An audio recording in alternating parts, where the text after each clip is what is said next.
Let's talk about self-concept work real quick and why it's not working. We're talking about manifestation and a lot of these gurus from older times, right?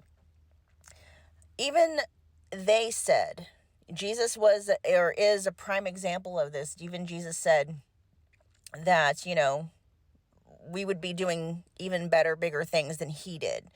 Neville, I don't know if he ever said it in those terms, but he did talk about the pearl, the great price of the pearl, or the pearl of great price, or something like that. Like, not putting all of your eggs in one basket when it comes to beliefs. Okay. We have come a long way in terms of understanding how manifestation happens, since the days of Neville. Okay. So let's talk about manifestation real quick, what it is, how it works, okay? And more so the process of manifestation, and then we'll get into the topic of the video. So the process of manifestation involves two different kinds of energies: masculine energy and feminine energy unionized, okay? But if you really want to boil it down to the simplest of terms, you are manifesting what you are feeling, okay? You are manifesting your dominant feeling state 24/7. And largely, a lot of the times, our dominant feeling state is going to be subconscious. All right, so real quick, what's a feeling state? Okay, a feeling state is a thought energy or a thought with an emotional charge attached. Okay, so there are two energies when it comes to a feeling state, two energies when it comes to manifesting. It is thought energy charged with an emotion. That creates a feeling state, and that feeling state is what we are manifesting. In other words, we are manifesting circumstances, experiences, relationships, and things like that that keep us in that feeling state. That's why we are manifesting those experiences, because those experiences, good or bad, come from that feeling. Help us to continue feeling whatever that feeling state is, okay? So where people are getting stuck when it comes to manifestation is the emotional charge part, okay? People don't want to talk about feelings in terms of like emotions, or like, oh, I don't want to feel like crap and blah, blah, blah. And what we have to understand here, you guys, is that emotional energy does not work in the same way. It functions completely different than mind-based energy. And anytime you try to approach emotional energy in the same way that you do mind-based energy or thought-based energy, you're going to get completely different results. So I'm not going to get too much into that. You guys just check the description box below. If you're on YouTube, look for a video called How to Stop Manifesting Separation Between You and Your SP. If you're on TikTok, I'll try and link it in the comments. I don't think you can click on it on TikTok though, but anyway, TikTok no. With emotion-based energy, that part of the feeling state equation, okay? That's the charge. The charge is the gas. It's the fuel that gets us to the destination set by the thought-based energy. The thing about emotion-based energy, though, is it's sticky, it's static, it's like glue.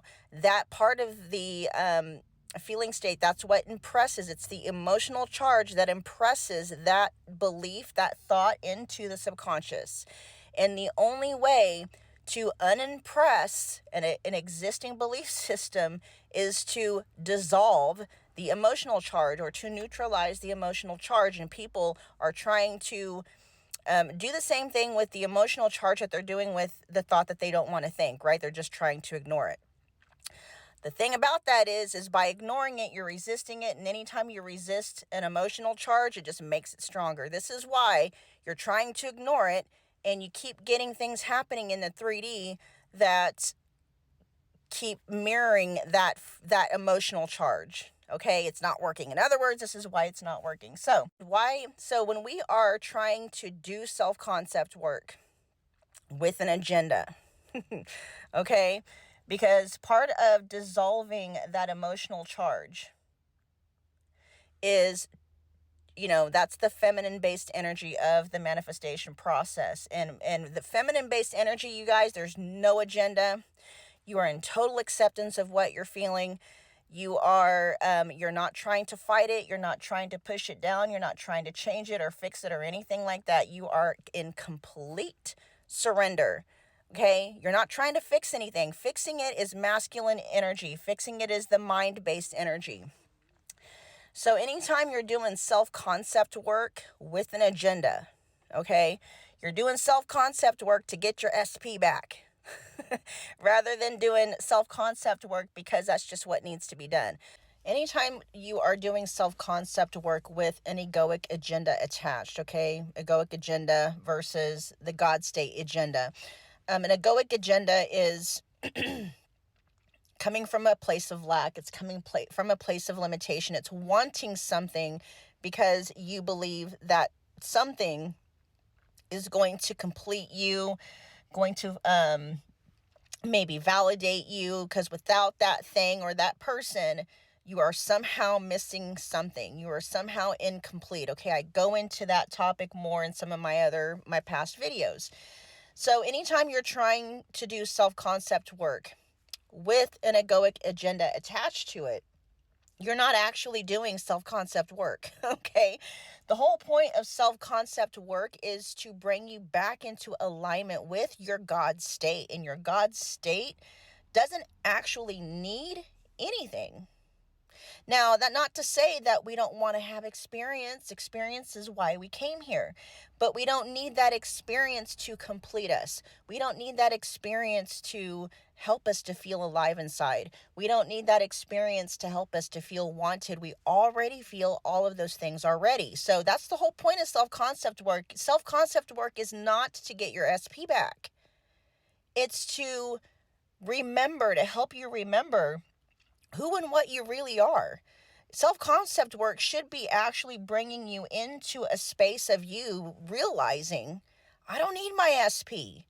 It's okay to want them, but I don't actually need them because I'm full and I am whole and I am fulfilled even without them.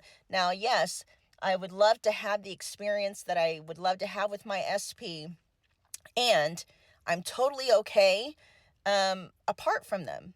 Okay, like I said, there's nothing wrong with desiring. There's nothing wrong with wanting experiences and stuff like that. The difference is, where is that desire coming from? Is it coming from a wounded egoic agenda, or is it coming from the space of you remembering who and what you are?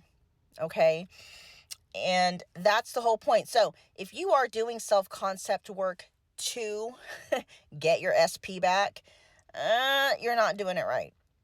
You should be doing self-concept work to release any and all attachments you might have, to release any and all aversions you might have, to bring yourself back into alignment with who and what you really are.